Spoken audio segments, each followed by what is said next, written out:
Hello, नमस्कार, आदाब, सत श्री अकाल। कैसे हैं बच्चे लोग? और मैं हूं आपका बेहतरीन सा केमिस्ट्री मेंटोर डीपी सर।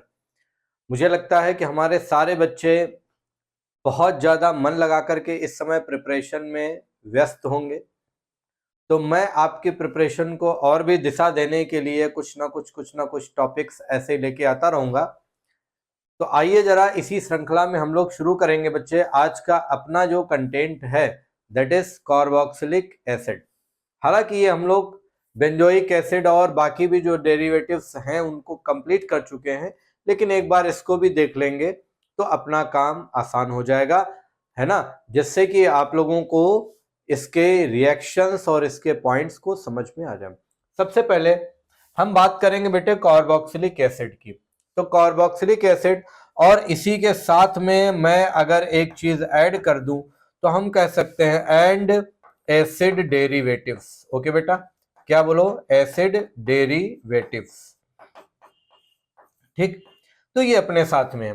तो कार्बोक्सिलिक एसिड के साथ में और क्या बेटा? Acid derivative. सबसे पहले जरा देखिएगा, कार्बोक्सिलिक एसिड हम लोग किसे कहते हैं, है ना, और कैसे पहचानते हैं। तो जब सबसे पहले आपको किसी में भी COOH फंक्शनल ग्रुप दिखाई पड़े, तो जिसमें ये फंक्शनल ग्रुप होता है, ठीक है, उसे हम लोग क्या बोलते हैं?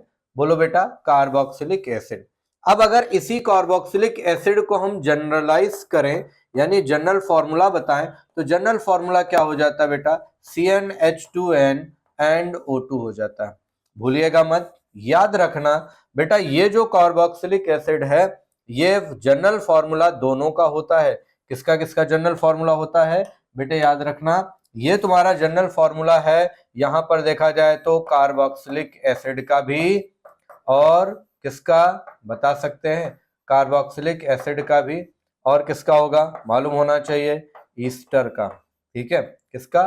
ईस्टर का। कार्बोक्सिलिक एसिड एंड ईस्टर का। ठीक है, तो कार्बोक्सिलिक एसिड अगर देखा जाए तो ये जरूरी क्यों है? क्योंकि बहुत सारी चीजें हैं बेटा जो कार्बोक्सिलिक एसिड से ही प्रिपेयर्ड है। अब कह दो कौन सा? इवन मैं आपको बोलूं तो हम लोग जो पढ़ते हैं ना, सेलॉल जैसे हो गया, ठीक है ना, जिसका एंटीसेप्टिक में हम लोग यूज करते हैं, उसके अगर देखा जाए तो ऑयल ऑफ विंटरग्रीन, ये सारे के सारे कहीं ना कहीं कार्बोक्सिलिक एसिड या बेंजोइक एसिड इन सब से बने हुए होते हैं। इवन अगर हम लोग देखते हैं तो जो फैटी एसिड्स होते हैं ये भी एक प्रकार से क्या होते हैं बेटे? लॉन्ग चेन कार्बोक्सिलिक एसिड होते हैं। ठीक है, ध्यान रखिएगा। पहला मेंबर अगर देखा जाए तो कौन सा हम लोग पढ़ते हैं बेटा कार्बोक्सिलिक एसिड का? बोलो, फॉर्मिक एसिड पढ़ते हैं। वहीं पर दूसरा मेंबर कौन सा होता है? एसिटिक एसिड पढ़ते हैं। अगर देखा जाए तो फॉर्मिक एसिड किस में पाया जाता है? रेड एंट्स में पाया जाता है। ठीक है ना, किस में पाया जाएगा बेटा? रेड एंट्स में, रेड एंट्स में पाया जाता है। ठीक है ना, लाल चींटियों का जब हम डिस्टिलेशन करवाते हैं तो डिस्टिलेशन कराने पर जो एसिड मिलता था वही क्या कहलाता है? बोलो बेटा, कौन सा? Formic acid. अब कह दो सर इसको हम लोग कैसे देखेंगे? बहुत आसान है देखना। ऐसे कीड़े मकोड़े जिनके काटने से हमको जलन हो या फिर स्किन में थोड़ा सा स्वेल कर जाता हो, तो वो कौन सा एसिड इंजेक्ट कर देते हैं सर? Formic acid. लाल चींटियों में, चींटी ने कभी काटा? तो जब चींटी काटेगी तुम्हें तो वहां पर जो दर्द होगा, जो अच्छा फील आएगा, वो क्या होता है बेटा? फॉर्मिक एसिड की वजह से आता है, लाल चींटियों में पाया जाता है। ठीक है, एसिटिक एसिड जो बना हुआ है, ये वर्ड बना है बेटा किससे? एसिटम से। ओके, किससे याद रखोगे? बोलो, एसिटम से। और एसिटिक एसिड है, एसिटम से बना हुआ है, याद रखना है। ठीक है, इसीलिए एसिटिक एसिड है। वहीं पर हम लोग देखते हैं, ठीक है, फैट या बटर जो होता है कौन सा होता है? ब्यूटायरिक एसिड हम लोग देखते हैं। ठीक है, अब आ जाओ वहीं पर 12 से लेकर के 18 कार्बन तक जो कार्बोक्सिलिक एसिड होते हैं, यानी हम इनको बोल सकते हैं ये लॉन्ग चेन कार्बोक्सिलिक एसिड हैं। तो बेटा ये जो लॉन्ग चेन कार्बोक्सिलिक एसिड होंगे ये कैसे हो जाएंगे? फटाक से बता देना बेटा, ये तुम्हारे फैटी एसिड की कैटेगरी में रखे जाते हैं। ओके सर, किसकी कैटेगरी में रखे जाएंगे? फैटी एसिड की कैटेगरी में रखे जाते हैं। मुझे लगता है कि ये आप लोग इंट्रोडक्शन यहाँ पर समझ चुके हो और जान चुके हो। अब बात करते हैं कि एसिड जो है, ठीक है, कार्बोक्सिलिक एसिड और डेरिवेटिव्स क्या होता है। जैसे सपोज दैट देखना बेटा, ये अपने पास में RCOOH, ठीक है, मैंने क्या किया, OH हटा दिया और यहाँ पर Cl लगा दिया, ठीक है। तो ये क्या बन गया बेटा, RCOCl, है ना। अब ये तुम्हारा क्या हो गया मालूम है, it is what, acid chloride, ठीक है ना, क्या हो जाएगा, एसिड क्लोराइड। उसके बाद में हमने क्या किया, यहाँ पर NH2 लगा दिया, OH हटा दिया, तो ये आ गया तुम्हारा RCONH2 में। ओके बेटा, इसमें आ गया RCONH2 में। इसको अपन लोग क्या बोलते बेटा, एसिड एमाइड बोलते हैं। याद आया ना, क्या बोलेंगे, एसिड एमाइड। वहीं पर मैंने क्या किया, OR ग्रुप जोड़ दिया, ठीक है। तो क्या हो जाएगा, RC डबल बॉन्ड O, और ये कैसा हो गया, OR। इसे हम लोग क्या बोलेंगे बेटा, ईस्टर बोलते हैं। ओके, क्या बोलेंगे, ईस्टर। अच्छा, वहीं पर एक छोटा सा और है बात, और वो क्या बेटा, अगर मैं जोड़ देता हूं OC डबल बॉन्ड O, है ना, और ये R हो जाता है, तो ये कैसा हो जाएगा, RC double bond O, OC double bond O, और ये कैसा हो जाएगा, R हो जाएगा, ठीक है। ये तुम्हारे सामने है।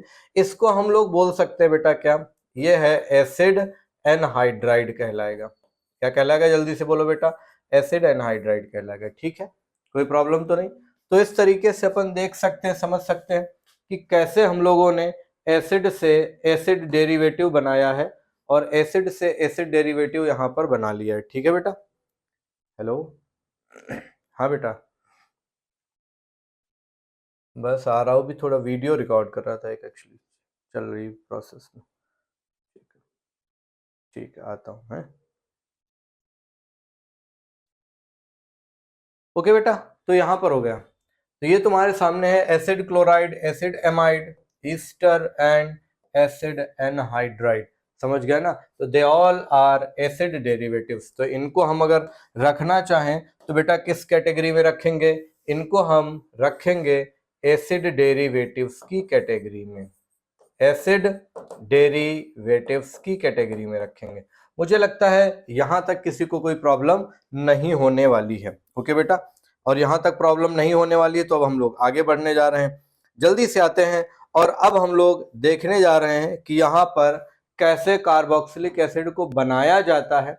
और एक चीज, जब मैंने आपसे थोड़ी देर पहले बोला था कि ये जो CnH2n है, बताओ यार, तो CnH2nO2 है, ये किसका फॉर्मूला है, ये तुम्हारा है बेटा एसिड और ईस्टर का, ठीक है। तो कार्बोक्सिलिक एसिड का है, और किसका बोलो बेटा, ईस्टर का है। इसीलिए हम बोलते हैं कि ये दोनों के दोनों जनरल फॉर्मूला सेम है, मॉलिक्यूलर वेट सेम होगा, तो ये कैसे आइसोमर बोले जाएंगे, फंक्शनल आइसोमर कहे जाएंगे। ओके बेटा, कैसा आइसोमर कहा जाएगा, फंक्शनल आइसोमर कहा जाएगा, ठीक, क्लियर, इतना रिकैप हो गया। चलिए अब आते हैं, हम लोग यहीं पर जो देखने जा रहे हैं वो देखने जा रहे हैं क्या, अपना प्रिपरेशन, हम कार्बोक्सिलिक एसिड का प्रिपरेशन कैसे कर सकते हैं यहाँ पर। तो पहला प्रिपरेशन मेथड जो आपको दिख रहा है बेटा, वो दिख रहा है कौन सा, ऑक्सीडेशन ऑफ एल्कोहल।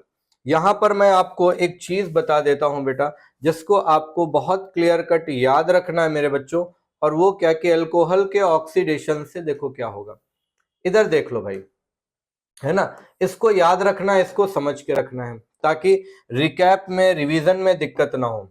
सबसे पहले यहां पर अगर देखा जाए तो स्ट्रॉन्ग ऑक्सीडाइजिंग एजेंट हम लोग पढ़ते हैं। मुझे जल्दी से बताओ, स्ट्रॉन्ग ऑक्सीडाइजिंग एजेंट देखो कौन कौन सा होता है। सबसे पहला होता है बेटा KMnO4, है ना, किस मीडियम में, एसिडिक मीडियम में भी, बेसिक मीडियम में भी, या न्यूट्रल मीडियम में, स्ट्रॉन्ग में हो जाएगा।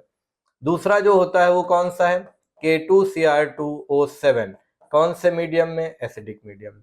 तीसरा जो है बेटा वो यहाँ पर क्या हो जाएगा, याद रखना है आपको, तीसरा डाइल्यूट HNO3। ऑर्गेनिक केमिस्ट्री में हम डाइल्यूट HNO3 को भी ले लेते हैं। ये तुम्हारा किस में आ जाएगा, स्ट्रॉन्ग में आ जाएगा, ठीक है। यहीं पर जब वीक ऑक्सीडाइजिंग एजेंट की बात करते हैं तो बेटा वीक ऑक्सीडाइजिंग एजेंट कैसे और क्या होता है जरा देखिएगा। वीक ऑक्सीडाइजिंग एजेंट तुम्हारा ये आ जाएगा, और वीक ऑक्सीडाइजिंग एजेंट में हम लोग देखते हैं क्या होता है। सबसे पहले PCC होता है एल्कोहल के ऑक्सीडेशन के लिए, फिर होता है PDC, ठीक है। फिर वहीं पर देखा जाए तो हम लोग कौन सा देखते हैं बेटा, ब्रोमीन वाटर, X2 भी हम लोग देखते हैं, है ना। और वहीं पर देखा जाए तो CrO3, है ना, एनहाइड्रस में जो है, एनहाइड्रस में। तो ये सारा का सारा जो है ये किस में हो जाएगा, जल्दी से बोलो बेटा, वीक ऑक्सीडाइजिंग एजेंट में आ जाएगा, और ये किसमें, स्ट्रॉन्ग ऑक्सीडाइजिंग एजेंट में। तो अब यहां पर देखो आपको जो रिकैप करने वाली बात है वो क्या है, ध्यान से देखना। 1 डिग्री अल्कोहल लिया और 1 डिग्री अल्कोहल का अगर आपने स्ट्रॉन्ग ऑक्सीडाइजिंग एजेंट से क्या करवा दिया, रिएक्शन करा दिया। जैसे मैंने ले लिया यहां पर स्ट्रॉन्ग ऑक्सीडाइजिंग एजेंट का कौन सा बेटा, KMnO4 है, ठीक है। Acidic medium, basic medium, neutral medium है। तो तुरंत 1 डिग्री अल्कोहल को किसमें चेंज कर देगा, कार्बोक्सिलिक एसिड में। लेकिन अगर 1 डिग्री अल्कोहल का वीक ऑक्सीडाइजिंग एजेंट से कराया गया तो बेटा 1 डिग्री अल्कोहल चेंज हो जाएगा किसमें, बोलो, एल्डिहाइड में। वहीं पर देखा जाए तो ये देखो 1 डिग्री अल्कोहल है, मैंने कौन सा रिएजेंट ले लिया, जॉन्स रिएजेंट।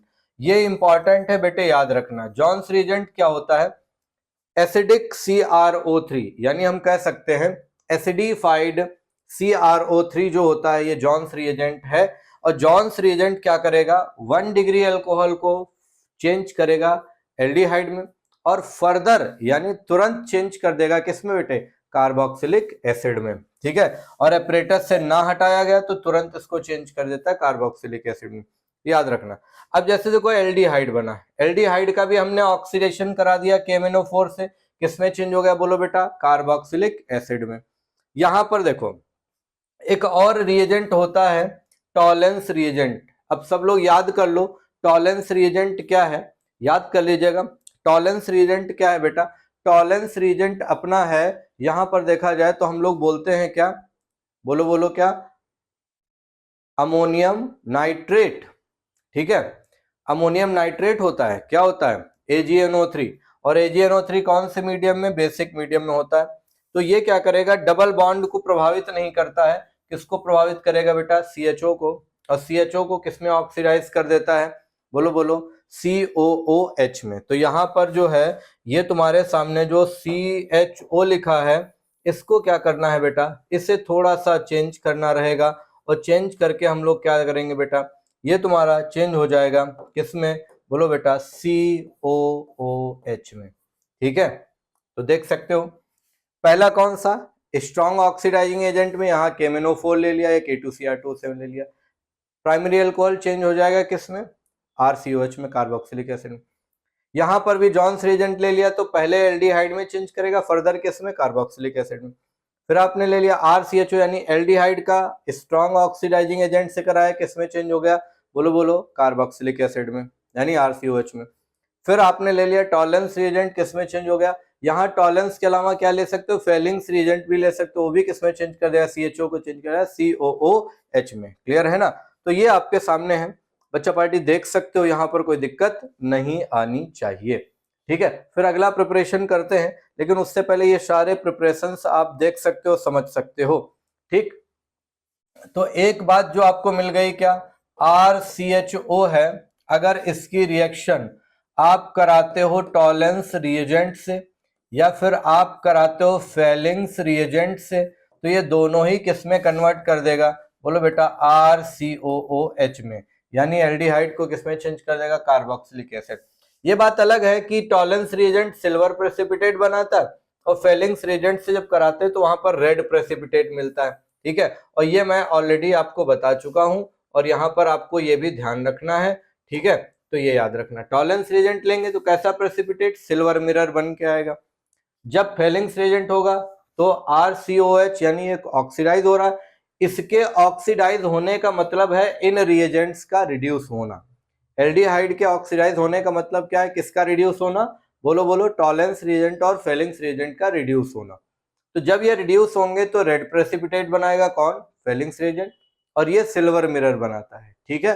तो ये याद रखने की जरूरत है, ठीक। यहां पर जो आपको सबसे ज्यादा इंपॉर्टेंट याद रखना वो कौन सा, जॉन्स रिएजेंट है, स्ट्रॉन्ग ऑक्सीडाइजिंग एजेंट है, जो क्या कर सकते हैं। अब अगर समरी में बनाना चाहूं तो RCH2OH है, इसका मैं स्ट्रॉन्ग ऑक्सीडाइजिंग एजेंट से कराऊंगा तो बन जाएगा RCOOH, एक बात।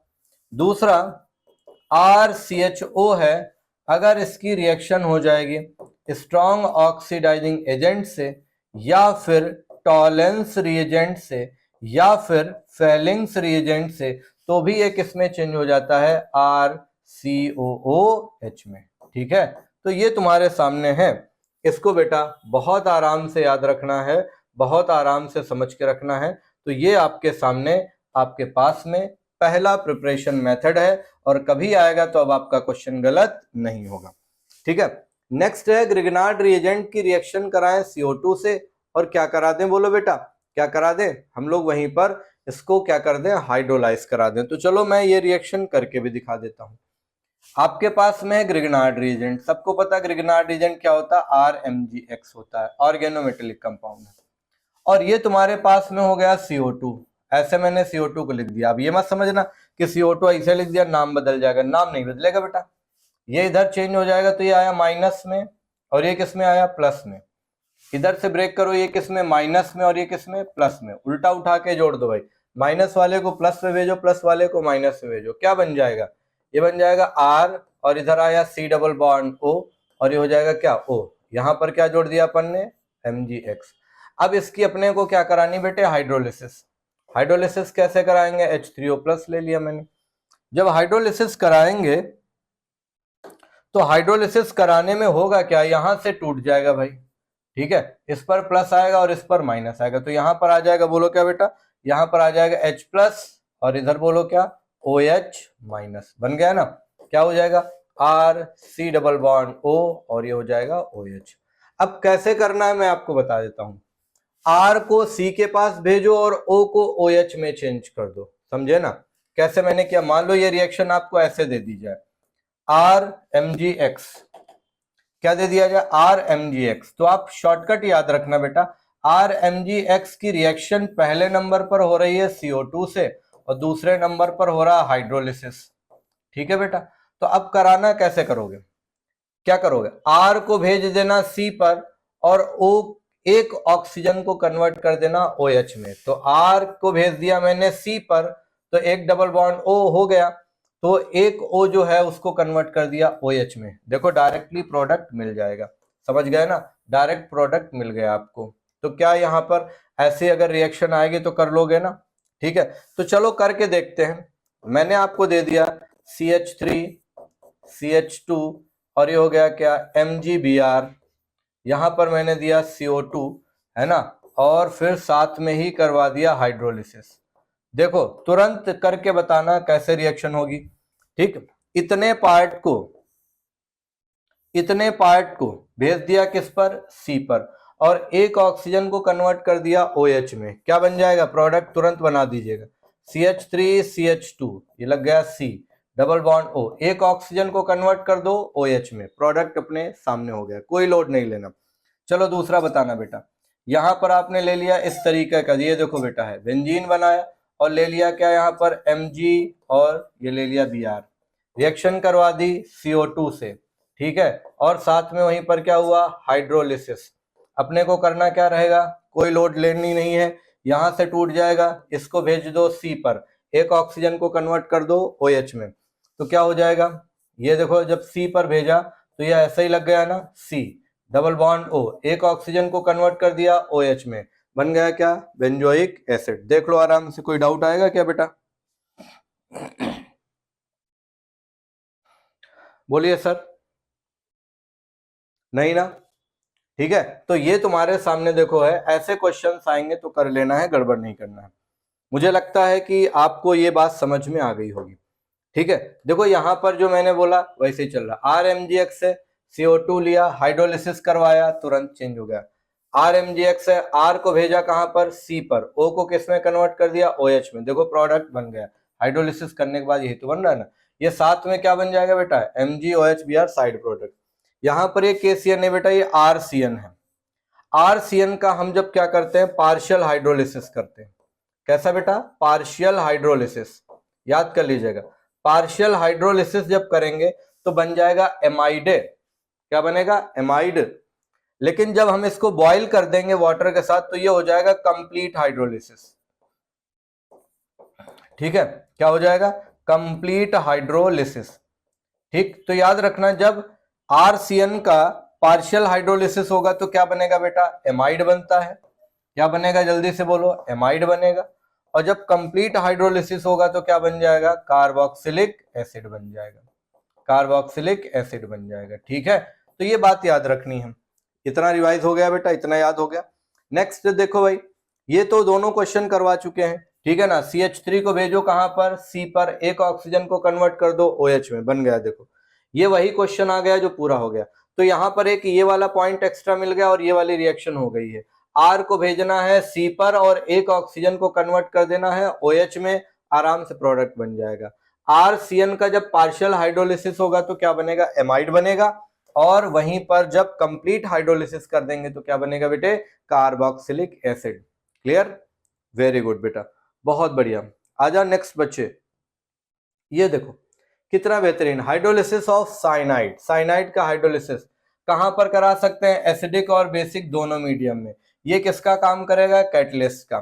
तो पहले पार्शियल हाइड्रोलिसिस होगी तो क्या हो रहा है बोलो बेटा, एमाइड बन रहा है। यहीं पर बताओ, अगर मैं इसकी कंप्लीट हाइड्रोलिसिस कराऊंगा, कंप्लीट हाइड्रोलिसिस कराऊंगा तो कंप्लीट हाइड्रोलिसिस में डायरेक्ट ये चेंज हो जाएगा किस में बोलो बेटा, RCOH में। यहां देखो एमाइड बना और एमाइड की रिएक्शन अगर हम फिर से करा देंगे, यहां पर हाइड्रोलिसिस करा देंगे तो भी हाइड्रोलिसिस कराने पर ये किसमें चेंज हो जाएगा बोलो बेटा, ये चेंज हो जाएगा तुम्हारा फाइनली किसमें, बोलो बोलो, फाइनली चेंज हो जाएगा कार्बोक्सिलिक एसिड में। ठीक है ना, चेंज हो जाएगा कार्बोक्सिलिक एसिड में, तो ये फाइनल प्रोडक्ट बन जाएगा। तो एमाइड का हाइड्रोलिसिस कराया तो भी कार्बोक्सिलिक बना, साइनाइड का कंप्लीट हाइड्रोलिसिस कराया तो भी कार्बोक्सिलिक बना, है ना। और वहीं पर साइनाइड का पार्शियल हाइड्रोलिसिस कराया तो क्या बना बेटा, एमाइड बना। ये आपको बात बस याद रखनी है। हो गया, चलो नेक्स्ट आ जाओ बच्चे। अगला जो है वो है अपना हाइड्रोलिसिस। किसका हाइड्रोलिसिस, ईस्टर का। तो ईस्टर का हाइड्रोलिसिस आप एसिडिक मीडियम में भी करा सकते हैं, लेकिन अल्कलाइन मीडियम में कराएंगे तो फिर रिएक्शन दूसरी होगी। एसिडिक मीडियम में जब कराएंगे तो यहां से टूट जाएगा बेटा, H+ इधर देंगे और OH- इधर देंगे। हो गया ना, तो H+ इधर दिया, OH- इधर दिया, तो ये बन गया क्या बेटा, एसिड, और ये बन गया बोलो क्या, एल्कोहल। लेकिन अब यहीं पर आपको रिएक्शन ये याद रखनी, मान लो एल्कलाइन मीडियम ले लिया तो ये तुम्हारे सामने है RC+O और ये हो गया बेटा क्या, OR-।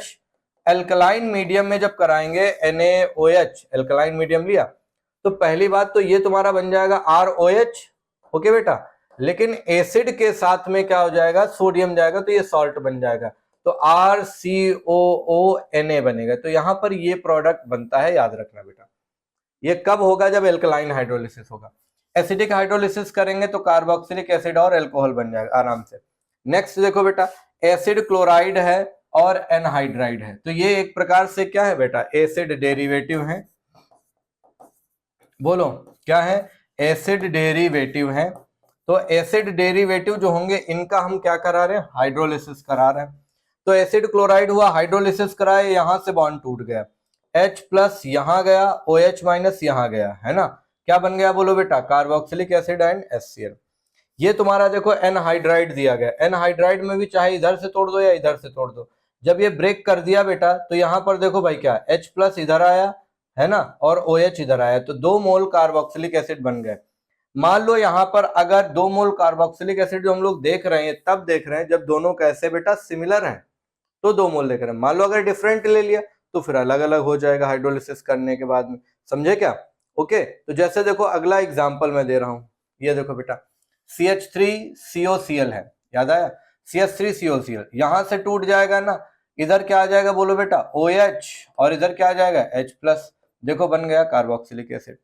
अब ये देखो सिमेट्रिकल है, क्योंकि इधर भी देखा जाए तो ये CH3CO, इधर भी देखा जाए तो ये दोनों कैसे सेम है।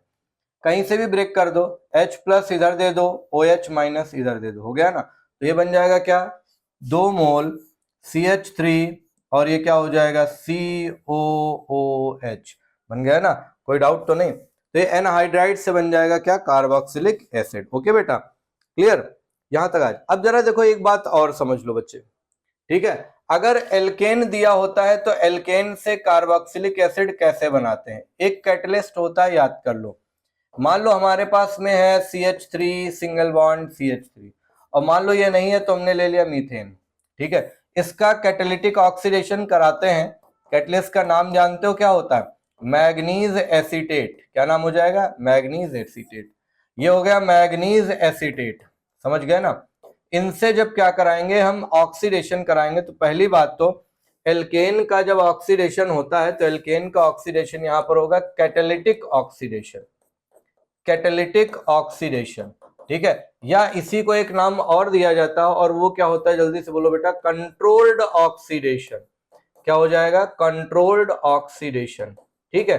क्यों, क्योंकि ये कैटालिटिक एक्टिविटी कौन कंट्रोल कर रहा है, कैटलिस्ट कर रहा है, तो हम लोग क्या बोलेंगे, कैटालिटिक।